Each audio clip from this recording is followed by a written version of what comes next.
강원도의 깊은 산골짜기, 세상의 소음이 닿지 않는 곳에 자리한 작은 마을은 언제나처럼 평화로웠다. 새벽 안개가 자욱하게 내려앉은 아침, 낡았지만 정갈한 한옥의 앞마당에서는 그 평온함과는 어울리지 않는 날카로운 파공성이 연이어 터져나왔다. 7살이라고는 믿기지 않는 작은 소년, 차강민의 손에서 뿜어져 나오는 소리였다. 아이는 작은 체구와 어울리지 않는 절도, 있는 동작으로 무술의 투로를 연무하고 있었다. 강민의 움직임은 단순한 아이의 흉내내기가 아니었다. 빠르고 정확했으며 무엇보다 성인조차 감당하기 힘든 강력한 힘이 실려 있었다.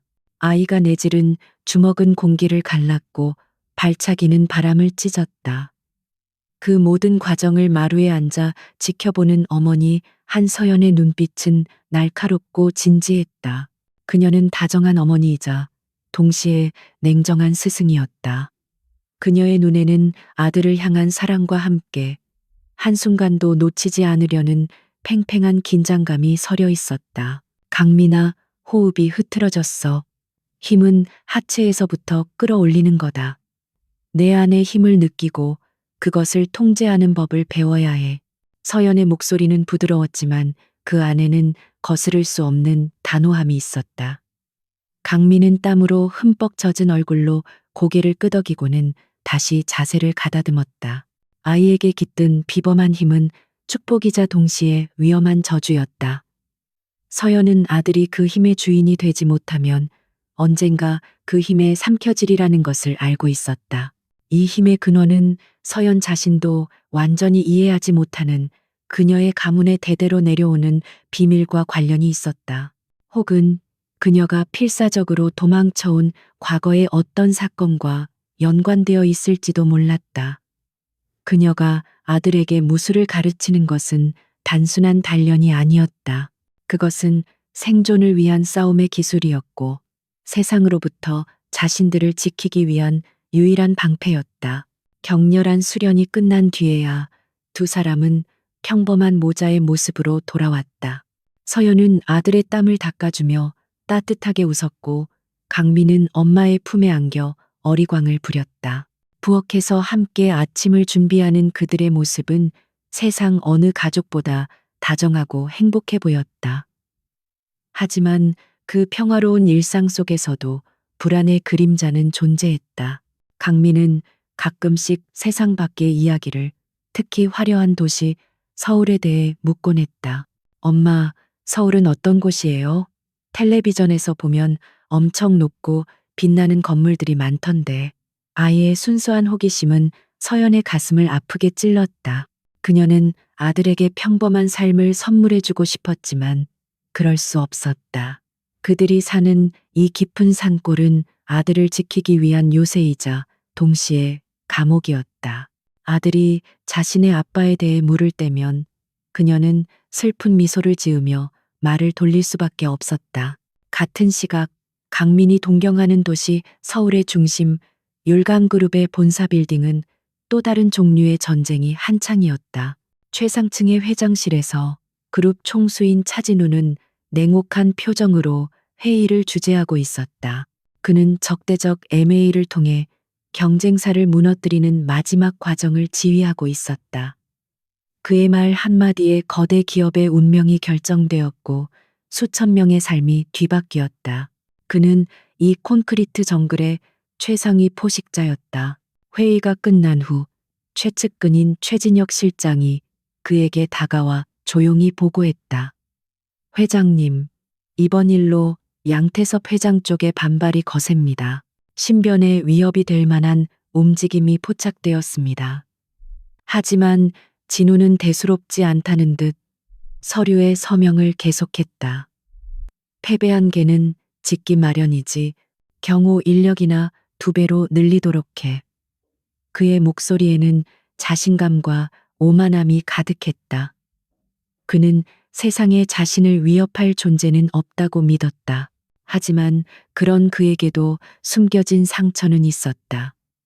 도시의 불빛이 발 아래 융단처럼 펼쳐진 펜트하우스에서 그는 홀로 술잔을 기울였다. 그의 시선은 책상 위에 놓인 낡은 사진 한 장에 머물러 있었다.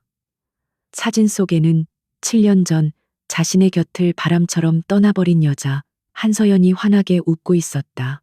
그녀는 그의 인생에서 유일하게 뜨거웠던 사랑이자 가장 깊은 상처였다. 그는 그녀가 자신의 아이를 가진 채 사라졌다는 사실을 꿈에도 알지 못했다. 그날 밤 서로 다른 공간에서 두 사람은 같은 비밀의 무게를 짊어지고 있었다. 강원도 산골에서는 강민이 서울을 꿈꾸며 잠이 들었고 서연은 어둠 속에서 다가오는 과거의 위험을 감지하며 아들을 지켜보고 있었다. 서울의 마천루에서는 진우가 과거의 여자를 그리워하며 잠 못 이루고 있었다. 평온함 속에 잉태된 폭풍이 마침내 거대한 소용돌이가 되어 그들의 운명을 향해 다가오고 있었다. 며칠 후 한서연은 아들 강민과 함께 산속의 작은 냇가에서 낚시를 하고 있었다. 강민은 제 키만 한 낚싯대를 들고 물고기와의 사투를 벌이며 즐거워했다. 평화로운 오후의 풍경이었지만 서연은 조금도 긴장을 늦추지 못했다. 그녀의 날카로운 감각이 계속해서 위험 신호를 보내고 있었다. 단순한 불안감이 아니었다. 지난 7년간 단 한 번도 느껴보지 못했던 훈련된 전사의 본능이 경고하는 실질적인 위협이었다. 그녀는 아무렇지 않은 척 아들과 대화를 나누면서도 시선은 주변의 숲을 샅샅이 훑고 있었다. 나뭇가지가 부러지는 미세한 소리, 풍향과 어긋나는 나무잎의 흔들림, 그리고 아주 희미하게 느껴지는 낯선 이의 시선. 누군가 그들을 감시하고 있었다. 7년간의 평화는 끝났다. 그녀가 필사적으로 도망쳐온 과거의 악몽이 마침내 이 깊은 산골짜기까지 그 마술을 뻗친 것이다. 그날 밤 서연은 잠든 아들의 얼굴을 오랫동안 내려다보았다. 그리고 결심을 굳혔다. 더 이상 숨는 것은 의미가 없었다. 적은 이미 그들의 위치를 파악했다. 계속 이곳에 머무르는 것은 덫에 걸린 짐승처럼 고립되어 사냥당하기를 기다리는 것과 같았다. 그녀는 역발상을 해야만 했다. 가장 위험한 곳이야말로 가장 안전한 법이다. 그녀는 아들을 데리고 적의 심장부인 서울로 돌아가기로 결심했다. 떠나는 것은 순식간이었다. 그녀는 최소한의 짐만을 챙겼다. 강민은 난생 처음 가보는 서울이라는 도시에 대한 기대로 들떠 있었지만 서연의 마음은 무겁기만 했다. 7년간 그들을 지켜준 이 고요한 안식처를 떠나는 것은 곧 전쟁의 시작을 의미했다. 그녀는 마지막으로 집을 돌아보며 마음속으로 평화로웠던 과거와 작별을 고했다. 서울은 거대한 괴물처럼 그들을 맞이했다. 끝없이 이어진 자동차 행렬, 하늘을 찌르듯이 솟은 마천루, 그리고 귀를 먹먹하게 만드는 소음. 강민은 경이로운 눈으로 창밖을 구경했지만 서연은 사방에 널린 그림자 속에서 위험의 징후를 찾으며 경계를 늦추지 않았다. 그들에게 서울은 기회의 땅이 아니라 거대한 정글과도 같은 전쟁터였다. 그녀는 미리 준비해둔 위조 신분증을 이용해 서울 변두리의 평범한 연립주택에 작은 보금자리를 마련했다. 그리고 강민을 동네의 작은 초등학교에 입학시켰다. 아들에게 평범한 삶을 선물해주고 싶은 엄마의 마음과 아이를 세상에 노출시켜야 하는 위험 사이에서 내린 아슬아슬한 결정이었다. 그녀는 강민에게 새로운 신분과 함께 절대 자신의 힘을 사용해서는 안 된다는 규칙을 다시 한번 주지시켰다. 그녀 자신도 완벽한 위장을 위해 과거의 능력을 모두 숨긴 채 평범한 직업을 구했다. 그녀는 율강그룹 본사 빌딩이 있는 번화가의 한 작은 카페에서 주방 보조 겸 청소부로 일하기 시작했다. 한때 국가의 비밀 임무를 수행하던 최정예 요원이 이제는 기름때 묻은 앞치마를 두르고 접시를 닦는 신세가 된 것이다. 하지만 그녀에게는 그것이 가장 완벽한 위장이었다. 운명의 장난처럼 그녀가 일하는 카페는 율강그룹의 마천루가 정면으로 보이는 곳에 위치에 있었다. 그녀는 설거지를 하거나 바닥을 닦다가 창문 너머로 보이는 거대한 건물을 무심히 바라보곤 했다. 그리고 가끔 검은 세단에서 내려 수많은 경호원들에게 둘러싸인 채 건물로 들어서는 차진우의 모습을 멀리서 지켜보았다. 7년의 세월이 흘렀지만 그는 여전히 차갑고 위압적인 왕국의 군주 그대로였다. 그는 자신의 잃어버린 사랑과 존재조차 모르는 아들이 불과 길 하나를 사이에 둔 곳에서 그림자처럼 살아가고 있다는 사실을 꿈에도 알지 못했다. 이 기막힌 아이러니는 서연의 가슴을 아프게 짓눌렀다. 그녀는 과거의 감정을 애써 억누르며 오직 아들을 지키는 것에만 집중하려 애썼다. 강민은 새로운 환경에 빠르게 적응해 나갔다. 하지만 아이는 늘 마음속에 무거운 비밀을 안고 살아가야 했다. 체육 시간에 친구들과 어울리면서도 자신도 모르게 튀어나오려는 엄청난 힘을 억누르느라 진땀을 빼야 했다. 아이는 가끔씩 밤에 잠꼬대를 하며 산속에서의 자유로운 수련을 그리워하곤 했다. 서연은 도시의 삶에 안주하지 않았다. 그녀는 밤마다 좁은 아파트 안에서 비밀리에 강민의 훈련을 계속했다. 동시에 과거에 사용했던 휴면 상태의 정보 라인을 가동시켜 자신의 옛 적수이자 율강그룹의 라이벌인 양태섭 회장의 동향을 조심스럽게 추적하기 시작했다. 7년의 침묵을 깨고 그가 왜 이제 와서 자신을 찾아 나섰는지 알아내야만 했다. 어느 늦은 밤 서연은 마감 청소를 마친 뒤 홀로 카페에 남아 있었다.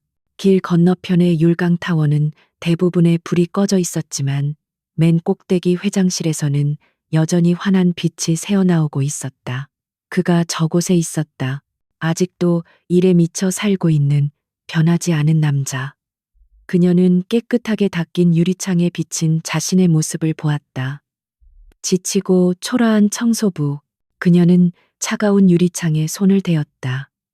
슬픔과 후회, 그리고 아들을 지키겠다는 불굴의 의지가 그녀의 눈에서 조용히 타오르고 있었다.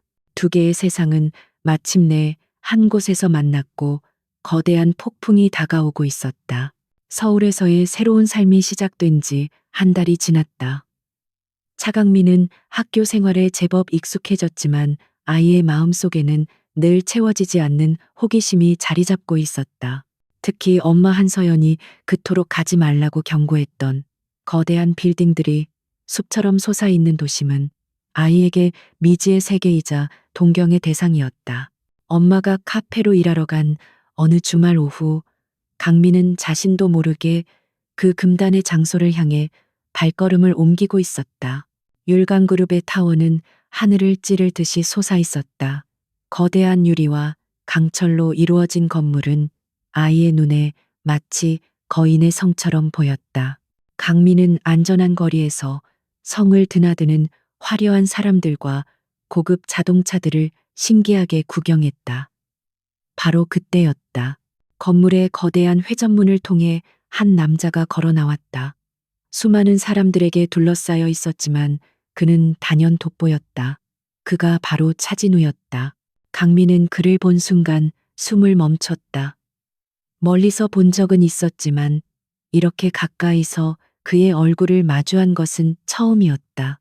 아이는 그가 자신의 아버지라는 사실을 알지 못했다. 하지만 알 수 없는 강렬한 끌림을 느꼈다. 왠지 모를 익숙함과 심장을 두근거리게 만드는 경외감. 아이는 저 남자에게 달려가고 싶다는 설명할 수 없는 충동에 휩싸였다. 그는 그저 넋을 잃고 자신의 차에 오르는 남자의 뒷모습을 하염없이 바라볼 뿐이었다.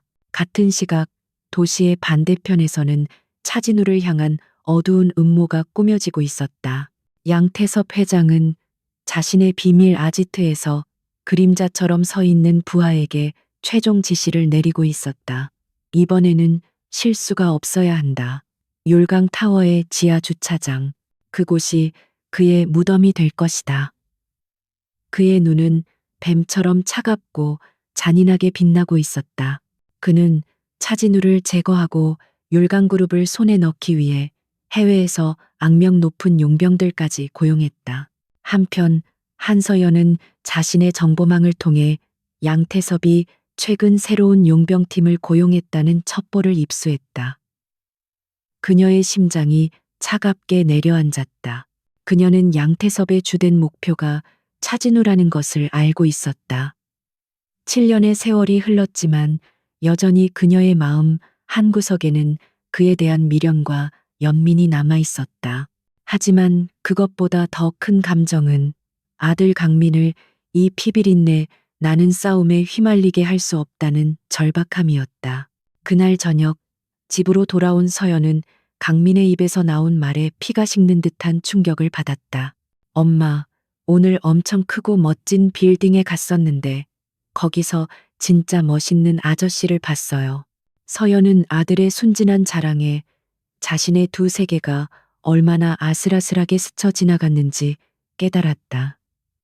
그녀는 그 어느 때보다 단호하고 엄한 목소리로 아들을 꾸짖었다. 강민아, 엄마가 그곳은 위험하니까 절대 가지 말라고 했지. 강민은 엄마의 차가운 반응에 상처를 받고 혼란스러워했다. 아이는 그저 멋진 남자를 보았을 뿐인데 왜 엄마가 이토록 화를 내는지 이해할 수 없었다.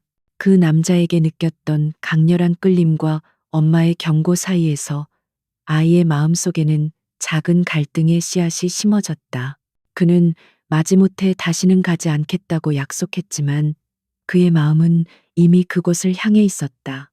차진우는 자신의 목숨을 노리는 죽음의 그림자가 바로 턱 밑까지 다가왔다는 사실을 전혀 알지 못했다. 최진혁 실장은 최근 감지된 위협 수준을 보고하며 당분간 출퇴근 경로를 변경하시라고 간언했다. 하지만 진우는 오만하게 그의 충고를 무시했다. 양태섭 같은 하이에나들은 평생 상대해왔어. 오라고 해. 누가 사냥꾼이고 누가 사냥감인지 똑똑히 가르쳐주지. 그는 자신의 철옹성 같은 경호를 맹신하고 있었다. 마침내 운명의 날이 밝았다. 하늘에는 먹구름이 낮게 깔려 금방이라도 폭풍우가 쏟아질 것처럼 음산했다. 진우는 평소와 다름없이 업무를 마친 뒤 지하 주차장으로 향했다. 어둡고 서늘한 주차장 곳곳에는 이미 죽음의 사냥꾼들이 먹잇감을 기다리며 숨어 있었다. 그 시각 카페에서 일하던 서연은 설명할 수 없는 불길한 예감에 휩싸여 안절부절 못했다. 집에서 숙제를 하던 강민 역시 마찬가지였다. 아이는 좀처럼 집중할 수 없었다. 정체를 알 수 없는 강렬한 충동이, 불길한 예감이 그를 자꾸만 율강타워 쪽으로 이끌었다. 마치 그곳에서 아주 중요한 누군가가 자신을 부르는 것만 같았다. 엄마와의 약속과 알 수 없는 본능 사이에서 갈등하던 아이는 결국 자리에서 벌떡 일어났다. 이 느낌을 무시했다가는 평생 후회하게 될 것만 같았다. 강민은 재킷을 걸치고 몰래 아파트를 빠져나왔다. 그리고 율강타워를 향해 미친 듯이 달리기 시작했다. 같은 시각 차진우의 검은 세단이 어두운 지하 주차장으로 천천히 진입하고 있었다. 사방에 숨어있던 암살자들의 눈이 번뜩였다. 그들은 사냥감이 마침내 죽음의 구역 안으로 들어온 것을 확인했다. 모든 것은 계획대로 움직이고 있었다. 거대한 폭발 직전에 숨막히는 정적이 주차장을 감돌았다. 율강타워의 지하 주차장은 거대하고 음산했다. 낮은 조명은 콘크리트 기둥들의 그림자를 길게 늘어뜨려 마치 거대한 괴물들이 숨어 있는 듯한 착각을 불러일으켰다. 차진우는 전용 엘리베이터를 향해 걸어가고 있었다. 그의 곁에는 최정의 경호원인 최진혁 실장과 또 다른 경호원이 그림자처럼 붙어 있었다. 모든 것이 평소와 다름없는 일상적인 풍경이었지만 공기 중에는 미세한 죽음의 냄새가 감돌고 있었다. 공격은 한순간에 시작되었다.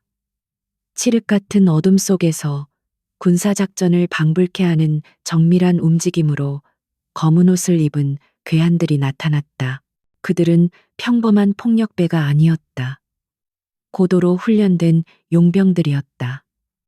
소음기가 장착된 권총이 불을 뿜으며 주차장의 CCTV 카메라들을 차례로 파괴했다. 통신은 두절되었고 그들은 완벽하게 고립되었다. 암살자들은 소리 없이 진우의 경호원들을 향해 쇄도했다.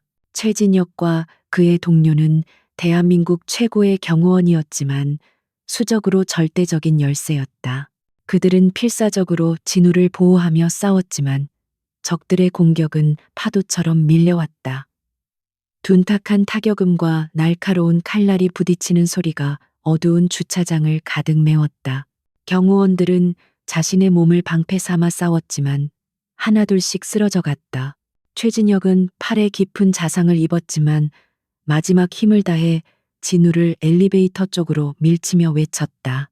회장님, 피하십시오. 하지만 엘리베이터 문은 열리지 않았다. 외부에서 전원이 차단된 것이다. 진우는 완벽한 덫에 갇혔다. 전략가이자 지배자였던 그는 폭력 앞에서는 무력한 한 인간일 뿐이었다. 암살자들의 리더로 보이는 거구의 남자가 차가운 미소를 지으며 그에게 다가왔다. 평생 처음으로 차진우는 죽음의 공포를 눈앞에서 마주했다. 그의 모든 권력과 부는 날카로운 칼날 앞에서 아무런 의미도 없었다. 바로 그 마지막 순간이었다. 콘크리트 기둥 뒤에서 작은 그림자 하나가 총알처럼 튀어나왔다. 이제 막 초등학교에 입학한 아이 차강민이었다. 아이의 등장은 너무나도 비현실적이어서 암살자들은 순간 당황했다. 그들은 길 잃은 아이가 우연히 이곳에 들어왔다고 생각했다.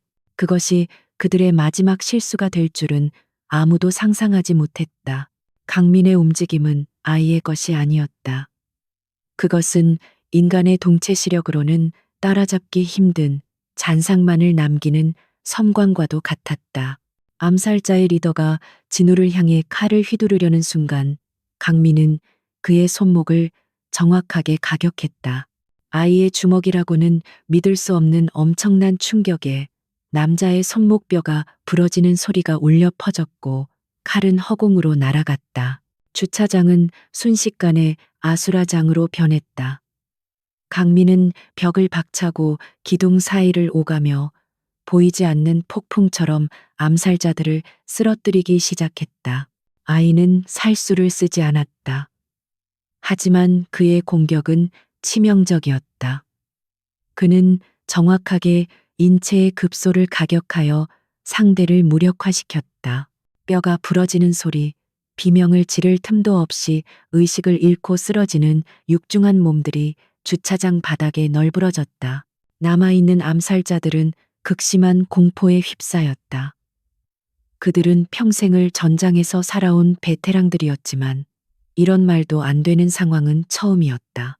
그들은 지금 7살짜리 아이에게 전멸당하고 있었다. 그들에게 강민은 아이가 아닌 전설 속에나 등장하는 작은 전쟁의 신, 소전신, 셔진샘처럼 보였다. 차진우는 이 모든 광경을 넋을 잃고 바라보고 있었다. 자신의 현실 감각이 송두리째 무너져 내리는 듯한 충격이었다. 저 작은 아이는 대체 누구인가? 이 모든 것은 꿈인가? 그는 아이의 얼굴을 보았다. 땀에 젖은 채 거친 숨을 몰아쉬는 아이의 얼굴에서 그는 설명할 수 없는 기시감을 느꼈다. 낯설지만 동시에 미치도록 익숙한 느낌. 마지막 암살자마저 쓰러지자 주차장에는 부상자들의 신음소리만이 가득했다. 강민은 잠시 그 자리에 서 있었다. 아이의 눈에 자신을 멍하니 바라보는 차진우의 모습이 들어왔다. 두 사람의 시선이 허공에서 마주쳤다. 그 순간 강민의 눈에 두려움이 스쳤다. 엄마와의 약속을 어겼다는 공포감. 아이는 자신이 저지른 일을 깨닫고 뒤도 돌아보지 않은 채 어둠 속으로 몸을 날렸다. 진우는 그가 사라진 방향을 향해 손을 뻗었지만 아이는 이미 흔적도 없이 사라진 뒤였다. 뒤늦게 지원 경호팀과 경찰이 사이렌을 울리며 주차장으로 들이닥쳤다. 진우는 부상당한 최진혁에게 달려갔다. 그는 육체적으로는 아무 상처도 입지 않았지만 그의 영혼은 깊은 충격에 빠져 있었다. 그는 구급대원들의 손길을 뿌리치고 아이가 사라진 어두운 구석을 하염없이 바라보았다. 그의 목숨을 구한 작은 수호신, 그는 누구였을까? 폭풍은 지나갔지만 그의 마음속에는 더 거대한 폭풍이 몰아치기 시작했다. 주차장의 습격 사건 이후 율강그룹은 발칵 뒤집혔다. 차진우 회장이 목숨을 잃을 뻔했다는 소식은 즉시 그룹 전체에 비상 경계령을 내리게 했다. 하지만 정작 차진우 자신은 다른 문제에 사로잡혀 있었다. 그는 자신의 집무실에서 간신히 복구된 몇 초짜리 CCTV 영상을 수백 번도 더 돌려보고 있었다. 영상은 심하게 훼손되어 있었지만 그의 눈에는 분명히 보였다. 검은 형체들 사이를 섬광처럼 가로지르는 아주 작은 잔상. 이 아이를 찾아 팔에 깁스를 한 최진혁 실장을 비롯한 임원들 앞에서 진우는 단호하게 명령했다. 7살에서 8살 정도로 보이는 남자아이다. 평범한 아이가 아니야. 무술에 능통하고 상상을 초월하는 힘을 가졌어. 그의 말에 회의실의 모든 사람들은 침묵했다. 그들의 눈에는 회장에 대한 걱정과 함께 그의 정신 상태에 대한 깊은 의구심이 떠오르고 있었다. 최진혁은 조심스럽게 입을 열었다. 회장님, 혹시 당시의 충격 때문에 무언가 잘못 보신 것은 아니겠습니까? 현장의 모든 증거와 생존한 용병들의 증언을 종합해봐도 어린아이가 있었다는 흔적은 어디에도 없었습니다. 그의 합리적인 의심은 다른 임원들의 동조를 얻었다. 그들은 모두 차진우가 끔찍한 공격의 충격으로 현실과 환상을 구분하지 못하고 있다고 생각했다. 진우는 책상을 강하게 내리쳤다. 내가 헛것을 봤다는 건가? 내 목숨을 구한 게 어린아이라는 사실이 그렇게 믿기 힘든가? 그의 분노의 회의실은 얼어붙었다. 그는 자신을 믿어주지 않는 세상 속에서 완벽하게 고립되었다. 그는 최진혁에게 비밀리에 수사팀을 꾸려 그 아이를 찾으라는 마지막 명령을 내렸다. 그의 눈에는 이성적인 경영인의 모습 대신 미지의 존재에 사로잡힌 한 남자의 광기가 서려 있었다. 수사는 난항을 겪었다. 최진혁의 팀은 사건 현장 주변의 모든 CCTV를 분석하고 인근 초등학교의 학생 명부까지 대조했지만 어떤 단서도 찾을 수 없었다. 한서연이 만들어둔 가짜 신부는 완벽했고 강민은 주차장을 드나들 때 단 한 번도 카메라에 자신의 모습을 노출하지 않았다. 증거가 나오지 않자 회장이 헛것을 보았다는 소문은 그룹 내부에 걷잡을 수 없이 퍼져나갔다. 같은 시각 서연과 강민의 작은 아파트에는 얼음장 같은 긴장감이 감돌고 있었다. 서연은 아들 강민을 앞에 앉혀두고 그날 있었던 모든 일을 한마디도 빼놓지 않고 말하게 했다. 그녀는 분노하고 있었지만 그보다 더 큰 감정은 공포였다. 7년간의 은둔 생활이 아들의 단 한 번의 돌발 행동으로 인해 물거품이 될 위기에 처한 것이다. 강민이 묘사하는 암살자들의 움직임과 전술을 들으며 서연의 얼굴은 하얗게 굳어갔다. 이것은 단순한 기업 간의 암투가 아니었다. 그녀가 도망쳐온 과거의 조직, 그리고 이제는 그 조직을 장악한 양태섭의 방식이었다. 마침내 과거의 망령이 그녀의 턱 밑까지 쫓아온 것이다. 그녀는 아들을 끌어안았다. 아들이 저지른 위험한 행동을 꾸짖어야 했지만 동시에 자신도 모르는 아버지를 지켜낸 아들이 대견하고 자랑스러웠다. 그녀의 마음은 복잡하게 찢어지고 있었다. 진우의 고립은 점점 심해졌다. 그가 유령 소년 이야기에 집착할수록 이사회 내의 반대파들은 그의 리더십에 의문을 제기하며 세력을 키워나갔다. 특히 양태섭 회장과 결탁한 이사들은 이 기회를 이용해 그가 정신적으로 불안정하다는 소문을 퍼뜨리며 그를 흔들었다. 진우는 사방이 온통 불신으로 가득 찬 세상에 홀로 서서 보이지 않는 진실을 향한 외로운 싸움을 계속하고 있었다. 수사가 아무런 성과 없이 종결될 무렵 한 신입 분석 요원이 아주 작은 단서를 발견했다.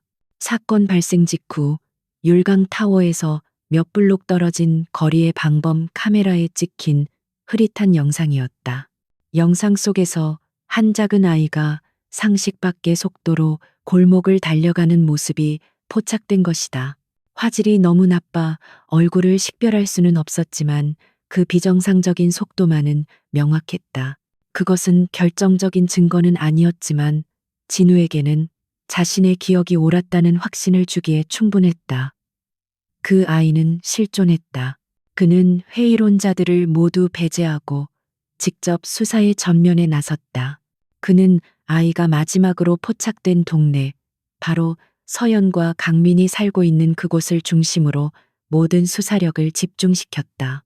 그는 자신이 무엇을 찾고 있는지 몰랐지만 그 아이를 찾는 것이 모든 문제의 열쇠라는 강렬한 예감에 이끌리고 있었다. 그날 밤 서연은 모든 것을 각오하고 있었다. 그녀는 거실의 가구들을 한쪽으로 치우고 그곳을 작은 훈련장으로 만들었다. 그리고 강민에게 이전보다 훨씬 더 실전적이고 위험한 방어 기술을 가르치기 시작했다. 그녀의 얼굴에는 비장함이 서려 있었다. 강민아, 세상은 동화책처럼 아름답지 않아. 이제 놀이는 끝났어. 지금부터 우리는 살아남기 위해 싸우는 거야. 그리고 바로 그 시각 몇 블록 떨어진 곳에서 진우는 지도 위에 바로 그들의 동네를 붉은 펜으로 동그라미 치고 있었다. 두 개의 평행선은 마침내 하나의 교차점을 향해 달려가고 있었다. 차진우의 비밀수사팀은 강민이 마지막으로 목격된 동네에 임시 지휘 본부를 차렸다. 그는 마치 야전 사령관처럼 지도와 타임라인, 그리고 주민들의 신상 정보를 대조하며 수사를 직접 지휘했다. 그의 집착은 이제 그룹 내의 모든 업무를 마비시킬 정도였다. 그는 기업의 총수가 아닌 자신의 운명을 뒤흔든 미스터리를 쫓는 한 명의 탐정처럼 행동하고 있었다. 그의 광기 어린 집착이 계속되는 동안 최진혁 실장은 그에게 결정적인 증거를 가져왔다. 생포한 암살자 중 한 명의 신원이 파악된 것이다. 그는 과거 해외 용병부대 출신으로 양태섭 회장의 기업이 더러운 일을 처리할 때 주로 고용하는 용병그룹의 핵심 조직원이었다. 이번 습격의 배우가 그의 가장 큰 정적인 양태섭이라는 사실이 명백해지는 순간이었다. 하지만 이 사실은 진우의 의문을 풀어주기는커녕 더 큰 미궁 속으로 그를 밀어넣었다. 양태섭이 보낸 최정예 암살팀이 왜 실패했는가? 그들의 완벽한 계획을 망가뜨린 변수, 그 정체불명의 아이는 대체 누구란 말인가? 그는 이 미스터리를 푸는 것이 양태섭의 약점이자 동시에 자신의 약점을 파악하는 열쇠가 될 것이라고 직감했다. 그는 양태섭이라는 인물에 대해 처음부터 다시 파고들기 시작했다. 양태섭의 기업 제국은 과거 정부 주도의 비밀 특수 프로젝트들을 강제로 흡수 합병하며 성장했다는 어두운 역사를 가지고 있었다.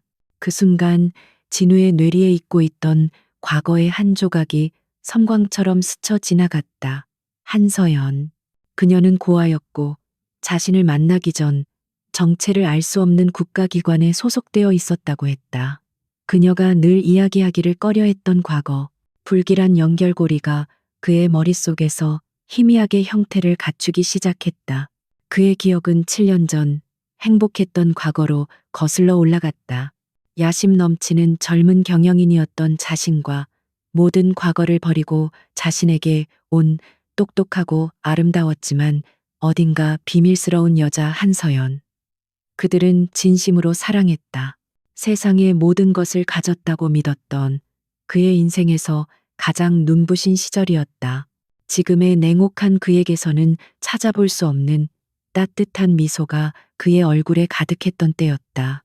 하지만 그 행복 속에서도 그녀의 과거는 이따금씩 어두운 그림자를 드리우곤 했다. 어느 파티장에서 그녀는 인파 속의 한 남자를 보고는 갑자기 얼굴이 하얗게 질려 자리를 피했다. 진우는 그때 그 남자가 누구였는지 기억해내려 애썼다. 지금 와서 생각해보니 그 남자는 양태섭 회장의 젊은 시절 모습과 놀랍도록 닮아 있었다. 다시 현재로 돌아온 진우는 등골이 서늘해지는 것을 느꼈다. 자신을 향한 이번 공격이 단순한 사업적 암투가 아닐지도 모른다는 생각이 들었다. 어쩌면 이 모든 일의 근원에는 자신이 몰랐던 한서연의 과거가 얽혀 있는 것은 아닐까. 정체불명의 아이, 전문 암살자들, 그리고 한서연의 실종, 이 모든 것이 하나의 거대한 그림을 이루고 있는 것은 아닐까. 그의 기억은 다시 그녀가 떠나던 그날 밤으로 향했다. 아무런 예고도 다툼도 없었다. 그는 텅 빈 아파트에 덩그러니 남겨졌다. 그녀가 남긴 것은 날 잊어요. 그게 당신을 위한 길이에요. 미안해요. 라는 짧고 알 수 없는 메모 한 장뿐이었다. 그의 절망과 분노는 7년의 세월 동안 차가운 증오로 굳어졌지만 그 마음 깊은 곳에서는 여전히 그녀를 향한 그리움이 남아 있었다. 과거의 기억들을 모두 퍼즐처럼 맞추어 본 진우는 마침내 수사의 방향을 완전히 틀었다. 그는 최진혁에게 명령했다. 지금부터 아이를 찾는 수사는 중단한다. 대신 한서연의 과거를 파. 나를 만나기 이전의 모든 행적을 알아내.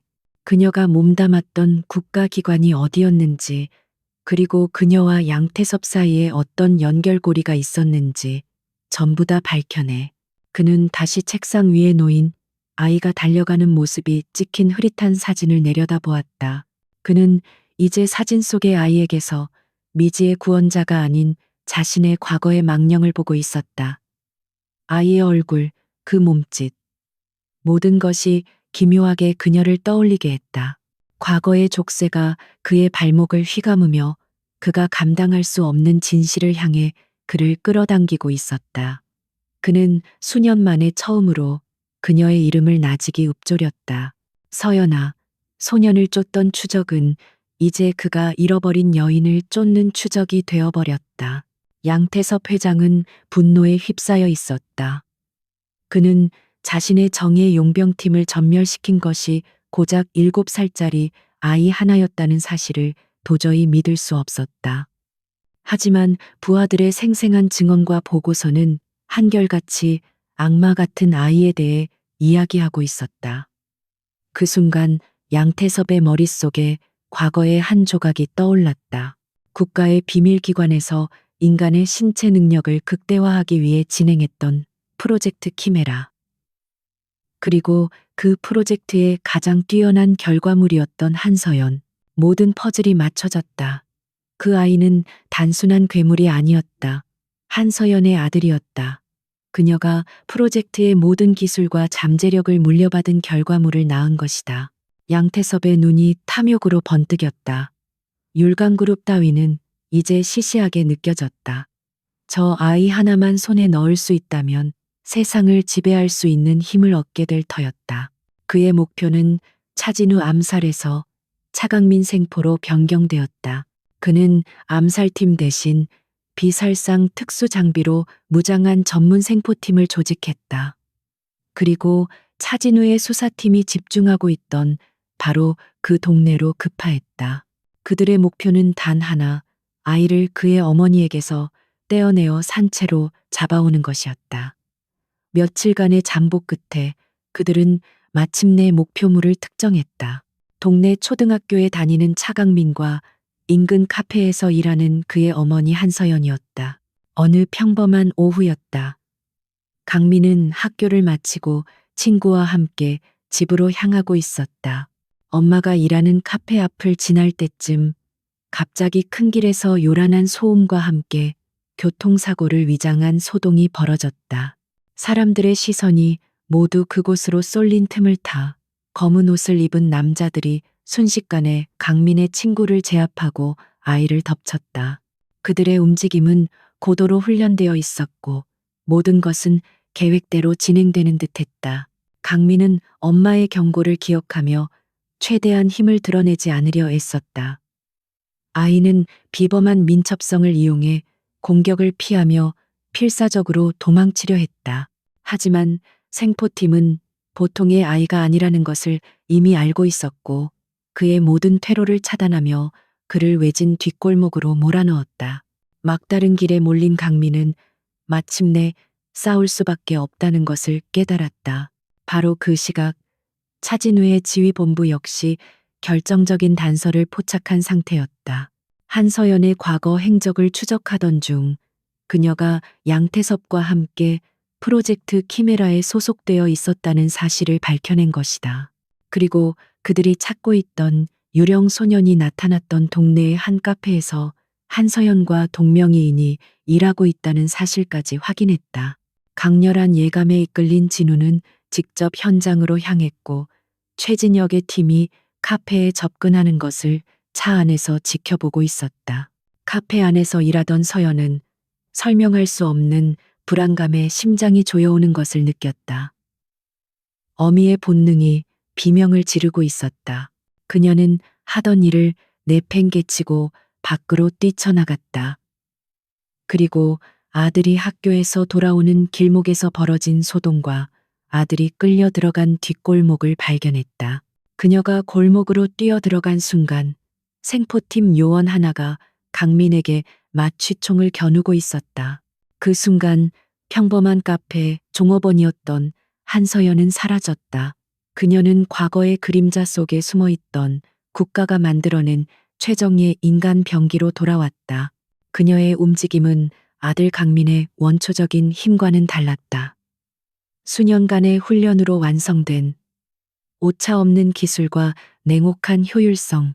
그녀는 유령처럼 요원들의 배후로 파고들어 급소를 정확하게 가격하며 소리 없이 적들을 쓰러뜨렸다. 멀리 떨어진 차 안에서 진우는 고성능 망원경을 통해 그 모든 광경을 목격하고 있었다. 그는 괴한들에게 둘러싸인 작은 아이를 보았다. 그리고 그를 구하기 위해 나타난 카페 종업원이 순식간에 치명적인 암살자로 변하는 모습을 보았다.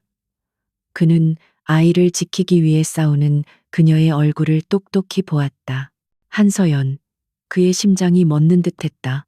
그리고 그녀의 곁에서 함께 싸우는 아이. 아이의 단호한 얼굴에서 그는 자신의 젊은 시절 모습을 발견했다. 모든 진실의 조각들이 그의 머릿속에서 거대한 폭발과 함께 맞춰졌다. 한서연은 살아있었다. 자신의 목숨을 구해준 소전 씨는 그녀의 아들이었다. 그리고 그 아이는 바로 자신의 아들이었다. 그는 모든 것을 이해했다. 그녀가 왜 떠나야만 했는지, 무엇을 지키려 했는지, 그리고 지난 7년간 그녀가 어떤 비밀을 짊어지고 살아왔는지. 뒷골목에서는 마지막 요원까지 쓰러졌다. 서연은 겁에 질린 강민을 품에 안고 주변에 또 다른 위협이 없는지 살폈다. 그녀는 이제 모든 것이 끝났다는 것을 알았다. 그들의 은신처는 완벽하게 노출되었다. 멀리서 진우는 차 안에서 떨리는 손으로 운전대를 잡고 있었다. 그는 당장이라도 달려가 그녀의 이름을 부르고 싶었지만 온몸이 마비된 듯 움직일 수 없었다. 감당할 수 없는 진실의 무게가 그의 영혼을 짓누르고 있었다. 그는 어머니와 아들이 도시의 미로 속으로 사라지는 모습을 그저 망연자실하게 바라볼 뿐이었다. 뒷골목에서의 사투가 끝난 후 한서연은 아들 강민을 데리고 즉시 도주했다. 그들의 보금자리였던 작은 아파트는 더 이상 안전하지 않았다. 그녀는 과거 요원 시절의 감각을 되살려 도시의 어두운 이면을 가로지르며 감시망을 피했다. 그녀의 최우선 순위는 오직 아들의 안전이었다. 강민은 엄마의 숨겨진 폭력적인 모습을 본 충격과 정체불명의 적들에게 쫓기는 공포 속에서 말없이 엄마의 손을 잡고 따를 뿐이었다. 같은 시각 차진우는 이성을 잃은 사람처럼 움직이고 있었다. 그는 율강그룹이 보유한 모든 정보력과 자원을 총동원했다. 이것은 더 이상 기업의 수사 활동이 아니었다. 한 남자의 아버지의 개인적인 전쟁이었다. 그는 인공위성과 도시의 모든 CCTV 그리고 수백 명의 요원들을 동원해 그들의 행방을 쫓았다. 그것은 위협을 추적하는 것이 아니라 양태섭보다 먼저 그들을 찾아내어 보호하려는 필사적인 몸부림이었다. 서연은 과거에 사용했던 이제는 폐허가 된 비밀 안전가옥에 임시 거처를 마련했다. 퀴퀴한 먼지 냄새가 나는 삭막한 공간이었다. 그곳에서 강민은 처음으로 엄마에게 물었다. 엄마, 내 아빠는 누구예요? 그리고 우리를 쫓는 사람들은 누구예요? 서연은 더 이상 아들에게 진실을 숨길 수 없다는 것을 깨달았다. 그녀는 모든 것을 설명하기 위해 무겁게 입을 열려 했다. 하지만 그녀가 입을 열기도 전에 안전가옥에 낡은 철문이 열리는 소리가 들렸다. 문 앞에 서 있는 것은 양태섭의 부하들이 아니었다. 무장한 경호원 하나 없이 완전히 무방비한 상태로 홀로 서 있는 남자, 차진우였다. 그의 얼굴에는 죄책감과 고통, 후회, 그리고 필사적인 갈망이 뒤섞여 있었다. 그는 문턱을 넘지 못한 채 방 안에 서 있는 서연과 강민을 망연자실하게 바라보았다. 그들의 재회는 기쁨이 아닌 억눌려왔던 감정들의 폭풍이었다. 진우는 무언가 말하려 했지만 목이 메어 소리가 나오지 않았다. 그는 그저 서연과 그리고 자신의 아들인 강민을 번갈아 볼 뿐이었다. 서연은 본능적으로 강민을 자신의 등 뒤로 숨겼다. 그녀의 목소리는 얼음장처럼 차가웠다. 여긴 어떻게 찾았죠? 뭘 원해서 온 거예요? 강민은 두 어른 사이에 흐르는 거대한 역사의 무게와 고통을 느끼며 불안한 눈으로 그들을 지켜보았다. 왜 나한테 말하지 않았어? 진우가 마침내 터져 나오는 목소리로 물었다. 내가 있었으면 당신을, 그리고 우리 아들을 지킬 수 있었을 텐데. 그의 말에 서연은 쓴웃음을 지었다. 우리를 지켜? 당신은 당신 자신조차 지키지 못했어요. 내가 몸담았던 조직, 그리고 양태섭, 내가 당신 곁을 떠나는 것만이 당신을 살릴 수 있는 유일한 길이었어요. 그녀는 마침내 모든 진실을 털어놓았다.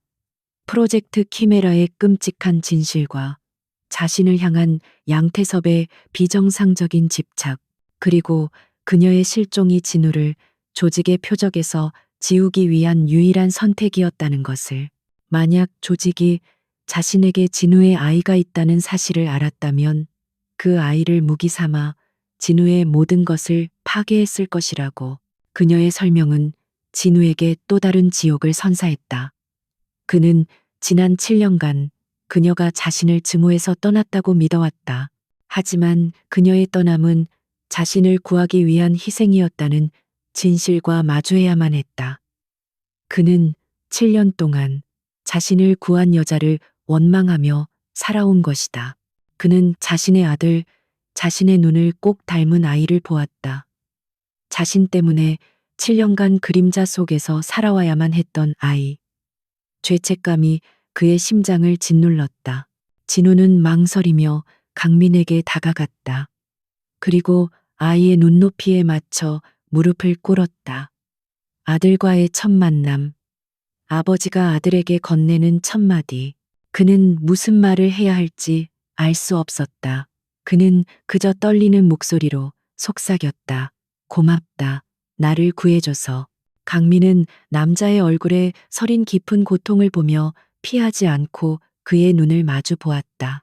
그들의 감정적인 재회는 양태섭이라는 현실적인 위협 앞에 중단될 수밖에 없었다. 이 안전가옥도 더 이상 안전하지 않았다. 진우가 말했다. 양태섭은 아이를 손에 넣기 전까지 멈추지 않을 거요. 나의 정보력과 당신의 전투 기술이 필요해. 우리 아들을 위해서 힘을 합쳐야만 하오. 서연은 망설였다. 그를 다시 믿는 것은 그녀에게 너무나도 힘든 일이었다. 하지만 그녀는 아들을 보았다. 그리고 진우가 옳다는 것을 인정할 수밖에 없었다. 어두운 안전가옥 안 어색하고 상처 입은 세 사람이 서 있었다. 있을 수 없는 조합에 부서진 가족. 진우는 휴대폰을 들고 자신의 거대한 기업 제국을 사병처럼 움직이기 시작했다. 서연은 비장한 얼굴로 낡은 무기를 손질하고 있었다. 강민은 두 개의 거대한 세계 사이에 낀 채 말없이 그들을 지켜보고 있었다. 폭풍전의 대치는 끝났다. 이제 그들은 처음으로 함께 폭풍을 맞이할 것이었다. 비밀 안전가옥의 평화는 오래가지 못했다. 양태섭의 정보망은 거대한 거미줄처럼 도시 전체를 감싸고 있었고 그들의 은신처는 하룻밤 만에 발각되었다. 칠흑 같은 어둠을 뚫고 중무장한 특수부대가 벌떼처럼 낡은 건물을 덮쳤다. 문이 폭파되고 최루탄이 터지는 아수라장 속에서 차진우는 침착하게 지시를 내렸고 한서연은 본능적으로 아들을 감싸 안고 전투 태세에 돌입했다. 그들의 첫 번째 공조는 혼란스러웠지만 놀랍도록 효과적이었다. 진우는 미리 계획해둔 비상 탈출로와 대기시켜둔 방탄 차량을 이용해 퇴로를 확보했다. 서연은 그의 전략적인 움직임을 엄호하며 총알이 빗발치는 복도에서 신기에 가까운 전투 기술로 적들을 막아섰다. 그의 두뇌와 그녀의 전투력이 합쳐지자 그들은 뚫지 못할 장벽처럼 보였다. 하지만 양태섭은 그들보다 한 수 위였다. 그는 그들의 탈출을 예상하고 있었고 진짜 목적은 다른 곳에 있었다. 혼란스러운 탈출 과정 속에서 예상치 못한 곳에 매복해 있던 또 다른 팀이 나타났다. 그들은 서연을 향해 섬광탄을 터뜨려 잠시 시야를 마비시킨 뒤 그 틈을 타 강민을 낚아채 어둠 속으로 사라졌다. 서연의 절규가 총성보다 더 크게 밤하늘에 울려 퍼졌다. 아들을 잃은 서연은 이성을 잃고 적진으로 뛰어들려 했지만 진우가 그녀를 막아섰다. 그는 그녀의 분노를 이해했지만 지금은 냉정해야만 했다. 잠시 후 양태섭에게서 직접 전화가 걸려왔다. 그는 돈을 요구하지 않았다. 대신 훨씬 더 굴욕적이고 잔인한 제안을 했다.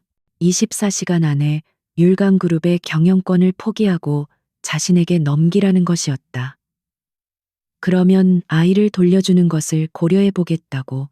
그의 진짜 목적은 율강그룹과 강민이라는 최강의 무기 두 가지를 모두 손에 넣는 것이었다. 진우는 단 1초도 망설이지 않았다. 그는 아들과 회사를 맞바꾸는데 동의했다. 하지만 그것은 적을 속이기 위한 기만 전술일 뿐이었다. 그는 양태섭이 결코 약속을 지킬 리 없다는 것을 알고 있었다. 아들을 잃은 죄책감과 분노에 휩싸인 서연의 눈은 차갑게 불타고 있었다. 그녀에게 협상은 없었다. 이것은 구출 작전이었고 필요하다면 목숨을 거는 자살 임무이기도 했다. 그들은 율강타워 지하에 위치한 외부에는 알려지지 않은 비밀 벙커로 후퇴했다. 그곳에서 반격 작전이 계획되었다. 진우는 율강그룹의 모든 정보 자산을 동원해 강민이 갇힌 장소를 찾아냈다. 서울 외곽에 위치한 양태섭의 개인 요새였다. 서연은 과거의 기억과 양태섭의 심리를 분석해 요새의 방어 시스템과 예상 전술을 지도 위에 그려나갔다. 그의 전략과 그녀의 전술이 하나의 완벽한 작전으로 합쳐지고 있었다. 작전은 어둠을 틈타 시작되었다. 진우와 최진혁은 양동작전을 펼쳤다. 그들은 양태섭의 주력 사업체에 대규모 사이버 공격을 감행하고 주가를 폭락시켜 그의 주력 경호 병력이 요새를 떠나 회사로 향하게 만들었다. 요새가 혼란에 빠진 사이 서연은 유령처럼 방어망을 뚫고 홀로 내부로 침투했다. 요새 내부는 그녀에게 과거와의 대결장이었다. 그녀는 한때 동료였던 조직의 옛 요원들과 마주쳐야만 했다. 그들과의 싸움은 기술뿐만 아니라 감정이 실린 처절한 사투였다. 그녀는 아들을 구하기 위해 싸우는 동시에 자신의 피 묻은 과거를 청산하기 위해 싸우고 있었다. 마침내 그녀는 강민이 갇혀 있는 최첨단 실험실에 도착했다. 양태섭은 마치 모든 것을 예상했다는 듯 그곳에서 그녀를 기다리고 있었다. 두 사람은 말없이 서로를 향해 달려들었다. 프로젝트 키메라가 낳은 최고의 결과물들 사이에서 과거의 악연을 끊기 위한 마지막 싸움이 벌어졌다.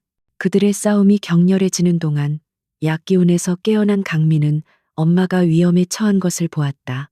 그 순간 강민의 안에서 무언가가 폭발했다. 아이는 자신을 구속하고 있던 강화유리를 맨주먹으로 부수고 밖으로 뛰쳐나왔다. 하지만 이번에는 본능적인 분노가 아니었다. 아이는 엄마의 가르침을 기억하며 자신의 힘을 완벽하게 통제하고 있었다. 그는 공격하는 대신 엄마를 위한 방패가 되었다. 양태섭의 치명적인 공격을 자신의 몸으로 막아내고 빈틈을 만들어 엄마가 반격할 수 있도록 도왔다. 오랫동안 떨어져 있던 가족은 마침내 하나의 팀이 되어 싸우고 있었다. 통신 장비를 통해 이 모든 것을 지켜보던 진우는 아내를 지키는 아들의 모습에 뜨거운 눈물을 흘렸다. 마침내 세 사람의 협공 앞에 양태섭은 무릎을 꿇었다. 전투는 끝났다.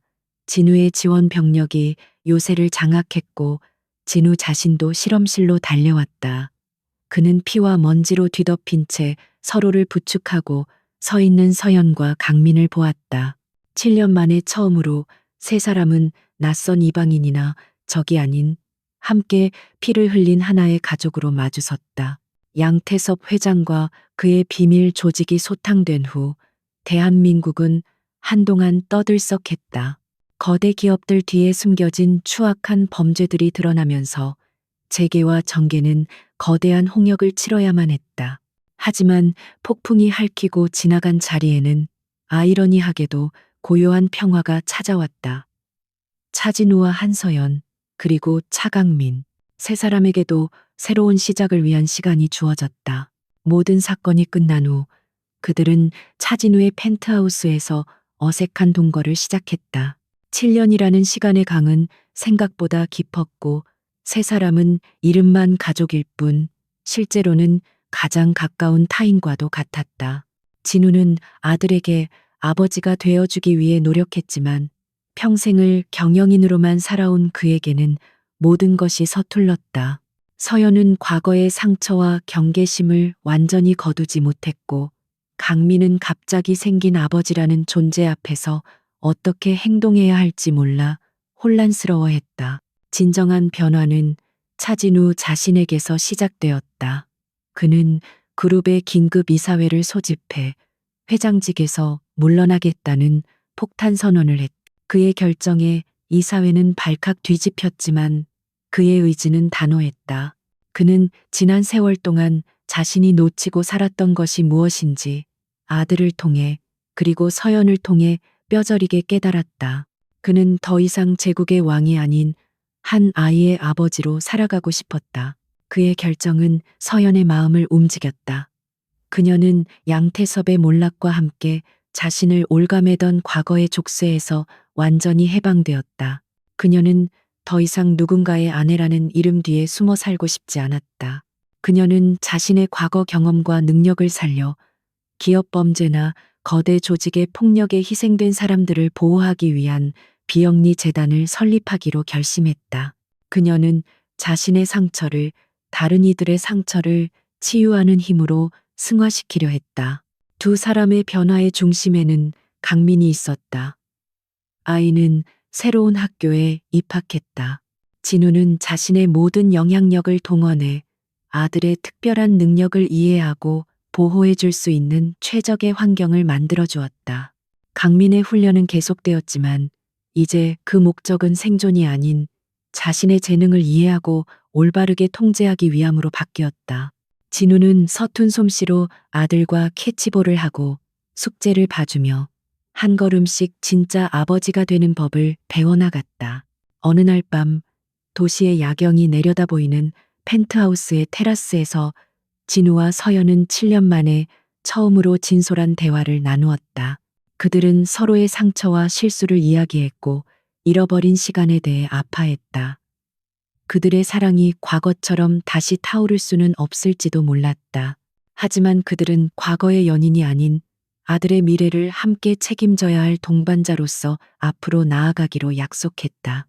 시간이 흐르면서 얼어붙었던 그들의 공간에는 서서히 온기가 돌기 시작했다. 진우가 태어나서 처음으로 끓인 미역국은 끔찍하게 맛이 없었지만 세 사람은 함께 웃으며 그 국을 나누어 먹었다. 서연의 얼굴에서는 7년 만에 처음으로 진심으로 편안한 미소가 피어났다. 강민은 아빠가 사준 자전거를 타다 엄청난 힘 조절 실패로 자전거를 부숴먹기도 했지만 그 모습조차 그들에게는 소중한 가족의 추억이 되었다. 몇 달 후 세 사람은 모든 이야기의 시작점이었던 강원도의 산골 마을을 다시 찾았다. 그곳은 더 이상 서연과 강민에게 감옥이 아니었고 진우에게는 미지의 장소가 아니었다. 그저 아름답고 평화로운 그들의 새로운 추억이 시작될 장소일 뿐이었다. 강민은 저주가 아닌 자신만의 특별한 재능을 마음껏 발휘하며 산속을 자유롭게 뛰어다녔다. 진우와 서연은 나란히 서서 그런 아들의 모습을 조용히 바라보았다. 그들의 손은 잡고 있지 않았지만 두 사람 사이에는 그 어떤 연인보다 더 깊고 단단한 신뢰와 평화가 감돌고 있었다. 진우가 나직이 물었다. 이제 우리는 어떻게 되는 거지? 서연은 자유롭게 뛰어노는 아들을 그리고 자신의 곁에 서 있는 남자를 바라보았다. 그녀의 입가에 옅은 미소가 피어올랐다. 이제 그냥 사는 거죠.